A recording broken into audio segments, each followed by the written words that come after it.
Audrey Tucker.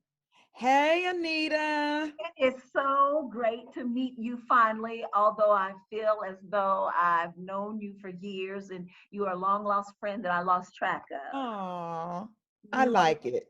well, I like it too. It felt good. It felt like home saying it. Okay. There's a lot that we're gonna have to get into. We got to get it. We're gonna Yes. have to we're gonna have to go way back in the archives. Let's do it.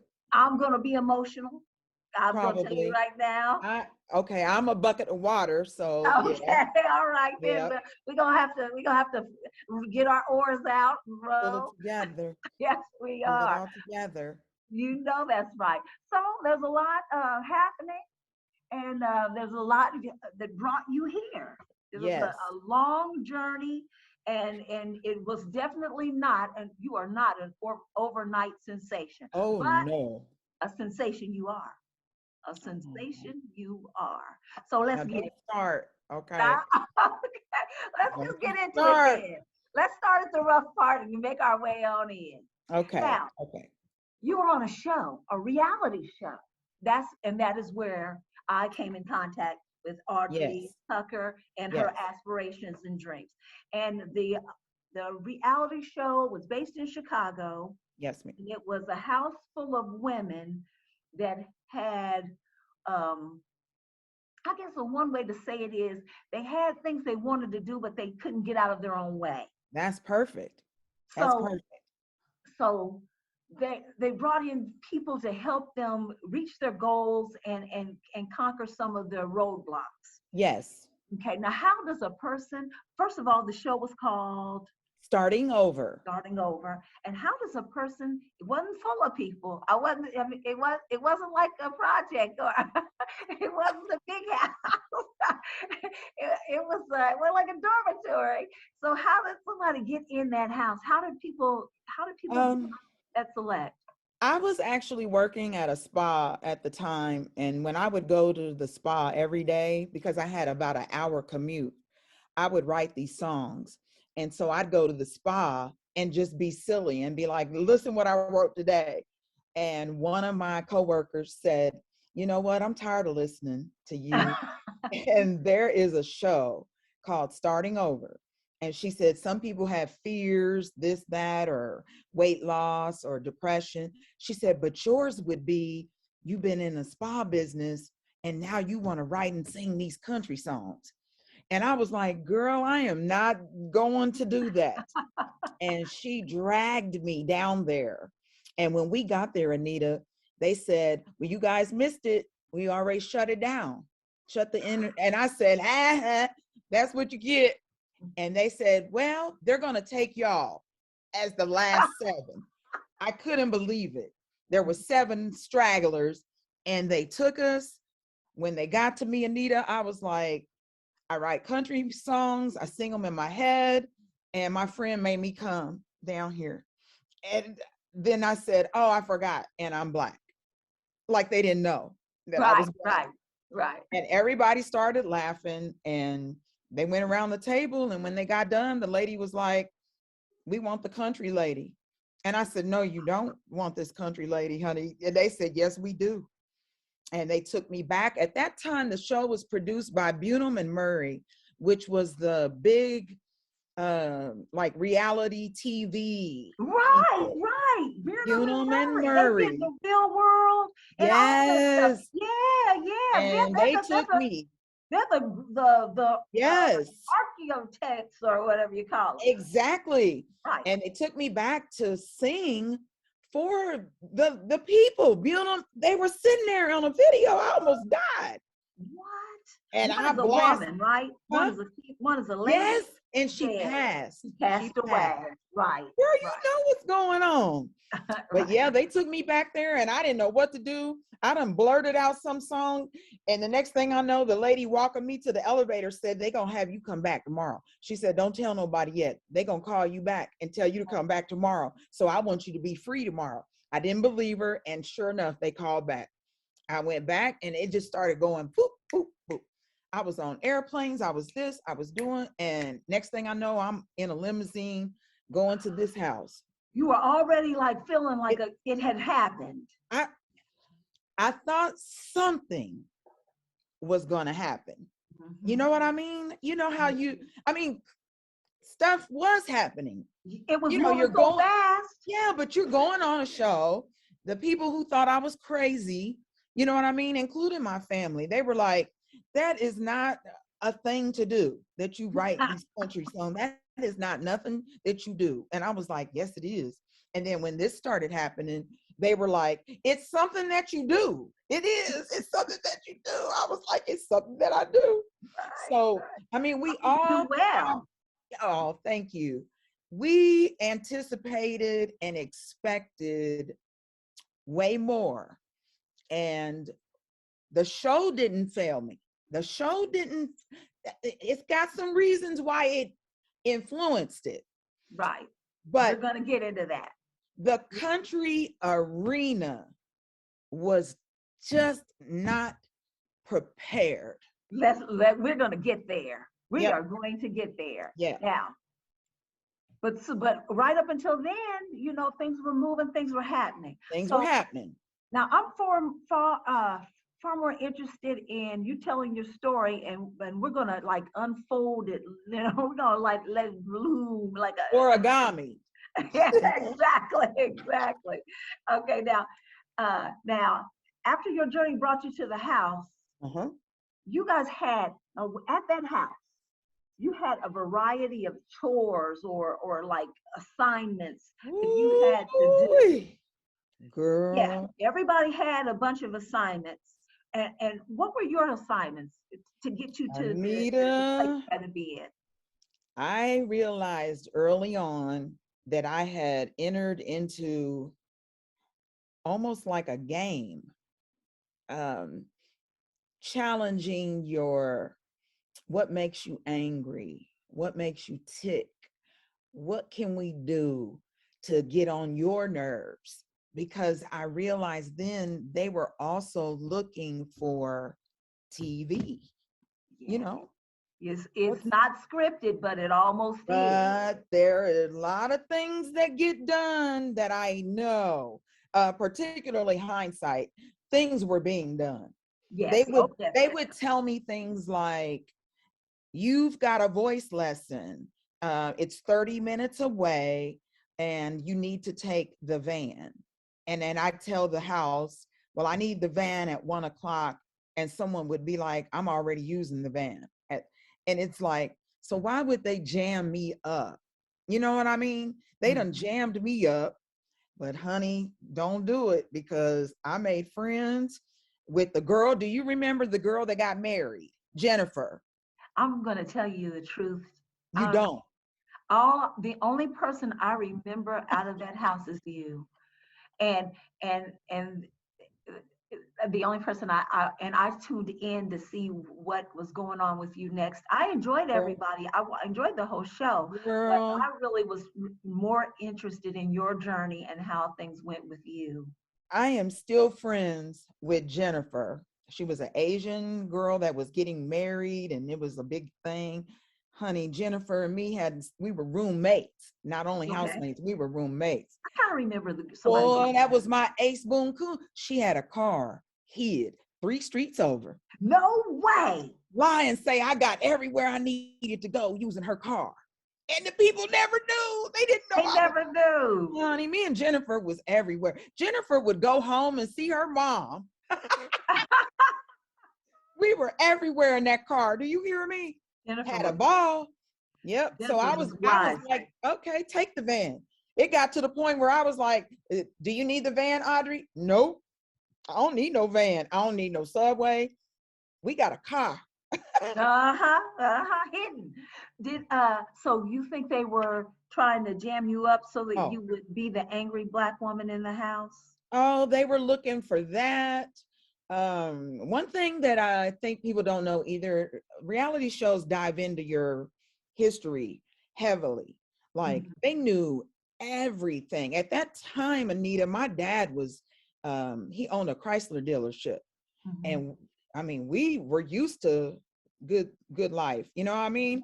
But mhm. see, they tried to exploit that. Like I was spoiled. It was going against everything about me though. Like, that's not who why are y'all focusing on that? Why would you choose that when I'm not even here on none of that? I'm Right. trying to write these songs and get somebody to pay me some kind of attention. And here y'all are talking about my clothes and how many boxes that I sent to the house. And I was like, honey, I knew, like I said early on, I was like, all right, here we go. Right, exactly. I should know Here what we you're saying. go. So after that, now tell me your recollection of the opportunity conversation, the the recollection of the conversation you had when they told you that you were going in to be in a recording studio, because you had you ever recorded before? Not like So that. when they said you're going to go into a recording studio, I know how I felt when I went to a recording studio. So Well, when how did that happen, and how did you okay. sit on it? Uh, there's so many secrets. The first thing that happened is I got sick. I had been really sick with like a bad Chicago cold, flu. Oh my. Um, and the day they told me, they said, "Well, you got 4 days, and you better be well, Oh because my. that we can't change it. That's the day you got to go do it." And I Mm-mm. was like, I kept telling Jennifer, I'm not going to be better. I mean, I'm taking all this medicine and I'm trying, but I was like, I'm not going to be better. They can't record this and make this a real song. I'm getting ready to be sounding crazy. Mm-hmm. But they did. But they did. They made me. I'm talking about when I got there, they had tea and stuff, and to try to do the best that I could. So it wasn't positive and exciting at all. It was stress filled, and Yeah, you but felt ill prepared to do it at the yeah, time. but the people, the guy that ran that studio, his name was Rick. Hmm. See, Rick was his own thing. He wasn't really dealing with all of this with the show. So Right, right. They just he used the told recording me, studio in town. he told me, I got you. He said, just we'll do it over until we get it. He said, and I'm going to go in and fix and try to make it. He said, because I don't think they should make you do this. See, I Mm-hmm. had several. I had a vocal coach who also treated me differently in my behalf, meaning she was like, I don't like your show, people. They want me to tell you that you suck and that you're not going to ever make it. Really? Yes, they did. And she came forward and she said, I don't like it. And I'm not going to tell you that, because if you had any issues in your head, this ain't going to fix it No, by no, doing somebody like that. So no. she said, she said, I'll play along if I think they're paying attention. She said, the minute they're not in my house, I'm going to tell you, you have a strong voice. I'm a strong alto. Just, Hmm. I don't have a soprano range, but I'm an alto. And Hmm. she was like, if you were to stick into, your little comfort zone, you're fine. I don't know Right. why they want to tell you all of that. It's really all it's you do what you do, and then you rise from that. You Mhm. don't sing outside your comfort zone. You You don't done sing said a songs that are mouthful. not written for you. You Oh, you sing, just if said a you are mouthful. writing your own songs, your songs are going to hit every time because you Because wrote them for you. Because you wrote them for you. because Right. it's so, what you're saying is so valuable, and to so many people, they don't get it. Now, I've currently been speaking to some artists who say exactly what you're saying. Unfortunately, I felt like something was afoot. I didn't really know what it was, but I felt It was. something was. So then you're saying, so you were at the studio and this gentleman was really helping you, He but helped. Yes. okay, so then he was trying to help you, and so after you got in there, you started recording, and he was assisting you, and he He was helped. trying to waylay all your nerves. Anita, I remember crying to him.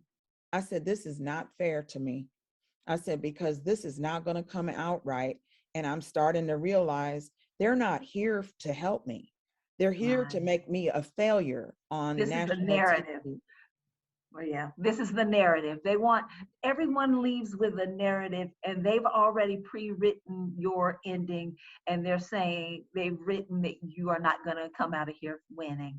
So, then when you talk to the engineers afterwards uh, about their impressions, they enjoyed your singing. What was their impression, and how did they feel about? What was their vibe all around? Very positive. See, the people around me got it. And that's what I clung to, because I knew they weren't lying to me. He Right. would have had no reason to tell me, Audrey, I think you're onto something and you just got to get through this. And then, you know what I mean? That was so necessary, because I was like crying, telling my family, come and get me. I cannot do this. But I Right. stuck it out. I stuck it out. So what were the counselors saying at that point to you? Well, my counselor, we had Rhonda. some clashes of our own. She always attacked me from you think you're better than everybody else, and I'm gonna break you. Yep, What? yep, I'm gonna break you. She would make me do the dump. Audrey, we're gonna go down to the subway and you're gonna busk today. Like, you gotta busk, like that's your dinner money. You have to busk. See, first of all, I'm thinking that is not my dinner money. Like, what are you saying? What? But you want me to play? I can do that. I said, Right. you really are testing. Do you think I won't do it? I Right. would do it. Girl, I Right. went down there and did it and laid it out. Yes, I Yeah, did. yeah, yeah. Laid I it out. remember they put you Yep. outside and you had to sing I laid it out. outside. I'm not shy. I laid it out. But once again, Anita, it would bother me the way it was presented to me. It was Right, always presented almost in a, I bet you don't do this and I'm going to break you. right, right. And I was Exactly. like, I said, Rhonda, you're not getting me. I don't think you're listening. I'm not Right. about no makeup and hair. And I said, girl, all that stuff is what's got me crazy now. I said, I'm done with all that. I'm trying to get these songs out. Do you see what I mean? Y'all are reading me all the way wrong. And I that was a continual pattern. Yeah, I understand. Yep. Sometimes people put us in positions and situations, and it almost seems like boot camp. Well, And they want little but unfortunately, when people do that to me, I, you know, my favorite artist is Betty Mabry Davis. oh, okay. And Mabry Davis had a song that changed my life, and it was "Game is my middle name." Oh, Whatever you want to play, I love it. I'll play it with you. Oh, I so, love it. she's a little crude. She's a little crudely worded, but I'm like, that is it. That is So I it. don't take people so literal, and when people tell me to do something, and I think that's kind of crazy, but there's a way to do it outside the box. So Yep. I give them exactly what they want, and I scorch, and I say I'm just gonna do it, and I'm gonna scorch earth, and it's gonna be bigger than what they thought it was gonna be. but they certainly, one thing they're not gonna do is break me. You No, certainly not gonna break. no, You know, no, breaking no. breaking sisters is hard. Girl, tell me. And it did not. All the way to even when I performed out in Phoenix with Joe Diffie and Tracy Lawrence. There was another gentleman, Mark Chestnut. He was kept his distance. He's very traditional country. But Mhm. Tracy Lawrence and Joe Diffie, and God rest Joe Diffie, he has passed. He died of COVID. But Right. once again, see, his band had to learn my song so I could perform it. Mhm. And they, once again, they came to me privately and they said, don't let this show get in your head. You got it. And Joe Diffie, Oh, yep, Joe Diffie's band manager said, don't you ever quit. He said, I'm gonna see your name on one of these buses. He said, because girl, yes, he did. girl, manifested Joe. So here's where, okay, I'm going to talk about my memory of the show. Mm-hmm. Um, so it gets to the point where you go in the studio and the engineers are standing outside and they are saying, because Yeah. I understand there's editing and when you're Oh in the yeah. studio, like when you're in the studio, if you do something wrong, they'll say, hey, hold on, do that again. I had an accident out here in the booth, but really they needed you to just do it over. And so so I know that you're not privy to what the conversation that's going on outside. Right. So I'm like, she's gonna see this when the show comes out. Like when we're seeing it, she's just now finding out what they were saying about her. And I'm like, I am so done. And they were saying, oh, she's just pretending to be country. She's not country. And I'm like, wait a minute, this joke should have given them some back information because she's from Georgia. She's country. And I'm like, what is going on? And they were like, oh, her twang. Her twang is made up.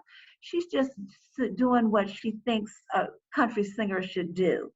And I'm like, what is happening? I felt like I was in the Twilight Zone. I'm back And, in the Twilight Zone right now. and I'm looking around like, I'm sitting there watching it by Oh, myself. God. And I'm looking around, just ask somebody, you see this? Are you watching this? And I'm like, oh my goodness. And I'm like, well, I'm going to tell you. Here's why it's a lot of stuff I don't remember from that show. Right. That episode where you were in the studio, Right. and they were talking about you Yeah. just up a twang, that was the last show I actually watched. Oh, you quit it. You said, I'm done. I'm like, I'm done with this show. I see it. I see where they're going, and I am not in. And so, like, I wouldn't like see it in. I would always catch the show. I mean, like, I'm like this. I would make my day or schedule my evening Right. in the show. But it was one of those cable shows. It was on a cable station, and it would come on several times a day sometimes, or you could catch Reruns. so Yeah. like a rerun. Yeah. And I'm like, so I'm always gonna make sure I catch it. Right. So after that, I'd tune in and like in passing, I'd catch it. And I was like watching to see if your storyline comes back up. And if your storyline didn't come up in the first 10 minutes, I would move on. And I just never watched it after that. So I don't know how it ended. I don't know how it ended for you. And it was a mess. It was an absolute mess. The funny thing is, like, being in the middle of that and being saturated in so much confusion, because I was like, what is going on right now? I know what I'm writing and I know what I'm singing. mm-hmm. And I'm like, why is everyone telling me Charlie Pride, Charlie Pride? I was like, first of all, I'm a woman. I'm a woman. Don't tell me, well, we already got Charlie Pride. Why would you say that? That don't mean nothing to me. I'm a woman. So I'm doing all my homework and I find an article called Twang is Not a Color. And I said, hallelujah. It started finally showing me that one thing I think I did accomplish was putting it in the forefront that, hey, I'm just one person. You know what I mean? You can shut the door on me, but I'm not by myself. You know what I mean? Right, exactly. At that time, there was maybe about 5 people that I knew by name. So I'm like, nah, I'm not tripping. I already know some people are being given a chance. You know what I mean? I said, this ain't the end. It's definitely not the end. And these Right. articles are coming out and people are, saying, wait a minute, this could, and I went and laid down and sat myself down. But over those years, Anita, I was right. And definitely now, you know what I mean? Oh yeah. Shoot, I was right back then and nobody believed it. And I that bothers me still to this day, I because hear I'm like, hey, it's acceptable now and I'm making my own lane, meaning there ain't no hell raising Black girl like me. That my goal is my songwriting and singing what I write. And my music should really be branded in that lane, because I am that. Tell it like it is, put a fat beat on it, and I'm gonna tell y'all a story. It's gonna be yeah. true. And but I'm just more like, no, Like I smelled your clothes. I knew where you had been. Yeah, I already know. And I'm gonna put it where it's gonna make sense. You you the know what I country mean? Beyonce. Yeah. That was funny. Girl, I just tell them like it is. I hear you. That's what country music is. Tell Yeah, your story. Jolene, Oh, Total Mini. But that's what Dolly Parton has done her whole entire career. tell me about it. But when this is not new music. That's another thing. So Right, I'm like, I'm in my lane from back then. I'm still in the same lane. I right. could sing a song right now from back then. John could put a beat on it and we'd be relevant. We would be relevant. You had Yep, you had a treasure trove of songs. I still do. You had back then. You had a I, gang of them, yep, like a like I had a like little in Purple catalog. Rain, like Yes, in I Purple did. Rain when he opened up that truck. Girl, don't play with me about what I got over You here. had a bunch of songs, and they might have needed developing, but what song Yes, doesn't? that is how almost every song I write, because I don't play instruments. That's how So it I goes. have to, like, I started working on this song called One More Beer. Uh-huh. And that was shortly after Truck You came out. And I was drinking a beer. And I'm sitting there saying, okay, I just need one more beer. And my mind does like this. Uh-oh, you hit the button. Right. And I said, oh my God, he's coming up to you and you're at the bar and he's trying to say everything and you're saying, nope, nope, I'm not going to go with you. I'm not going to give you this, but you can buy me one more beer. And then she says, after this one more beer, She was good to go. then I She started might. looking good. And I'm going, dun dun dun dun dun dun dun dun dun dun dun dun dun. Give me one more beer, and I just might like you. I might even tell you my name. And I'm like, oh, it's good. Put it in the phone. Put it in the phone, and that's where it stopped. That's what I got. But I'm like, ooh, if the right people, we could jump on this. This is about to be a jam. Right. That sounds like a jam to me.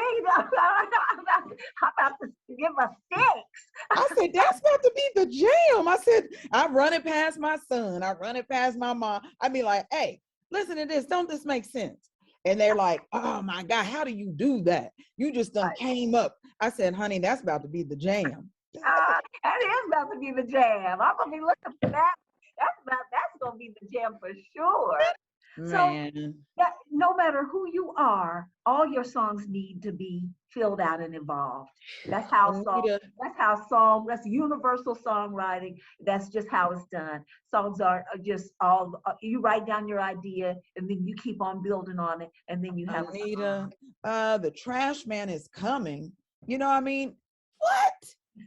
Ladies beware, because the trash man's coming. When you see his truck, that means you best start running. He makes frequent stops. That ought to tell you something. Ladies beware, the trash man's coming, yeah. I'm like, imagine how I felt. I'm like, I don't do this. I'll tell you something. That's another challenge right there. That's another challenge because my understanding is you had what 150,000 views on your new song "Truck You," and I want to congratulate you on that. Thank you. 150,000 views. So finally, something broke for you, and you got in the studio with some good people. Finally. How did you meet John Halcott? Girl, why do I know John? We are both from Indianapolis. I contacted John after the show. Indianapolis. Yeah. Oh. So I contacted John and I said, look, I write these country songs. I don't play any instruments, but this was years ago. He had me meeting and he goes, yeah. He said, that's good. He's listening and he says, well, I'm already working. I'm working with this other girl. So you knew somebody from Indianapolis. You met someone else that knew John? No, I'm from Indianapolis. You're from Indianapolis? Yes, I went to North Central. No way. Yes, I did, girl. So John tells me though, yeah, I get it because I'm working with a Black country girl. And I was like, no, you are not. He said, yep. He said, we're working with Reese Palmer right now. And that was one of the names that I was aware of when I was on the show. And then that brings us to today where, thank goodness, Reese Palmer reached out to me and said, I'm going to help you get back up and going. I'm going to give you a grant. Do whatever you want to do with it. And I said, Reese, I'm going to record a song that's going to make a difference this time.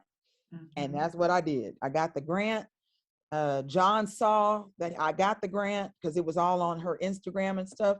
He reached out and said, let us produce the song. I said, knock yourself out. And I said, I got the perfect song. I had just finished Truck You.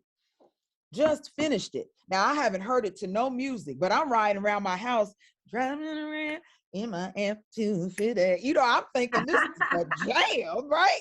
So I'm like, man, if somebody could put some music to this about to be the jam. And John put that beat on it, and I lost my mind when I said, I'm finally somebody gonna hear this. They gonna hear this today. Mm-hmm. They have heard it. It is available is it available on Spotify? It's everywhere. It's everywhere. Pandora, iHeartRadio, Pandora, Amazon, Spotify, Tidal. It's everywhere. This was fun. This was incredible. So where are you performing next? Where are you going to be playing next? The next possible is that Truck Invasion.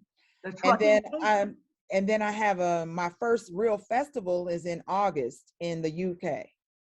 Really? That's the way to go. Yeah. You can explode in the UK immediately. Because you're American. Well, they've been on my side. I have a team over there that have been on my side since starting over. Yeah. So, that's great. Well, Audrey, I'm looking forward to finding out what you're doing next. I'm so glad I met you. Likewise. I'm so glad I heard your story from your perspective. And maybe we can do this again. Yes. And talk about some other things going on with you. Yes, I want to. Yes. I would love to. Thank well, you, Anita. Conversations with Anita, and I'm talking to Audrey Tucker, and with her sensational hit Truck You, and you can hear it everywhere. Spotify. Shout yourself out, Audrey. iTunes, Spotify, Amazon, anywhere you go, this song. YouTube it, Google it. I Googled myself. Google her. Like Dick Gregory said, if you don't know what we talk about, Google it. Ooh, honey, I Googled myself and I was like, hey now. I'm hot. I'm HAWT. Audrey Tucker, it has been great talking with you. Likewise. Thank you so much. We'll be looking for you in the future. Okay. Thank you. Bye-bye.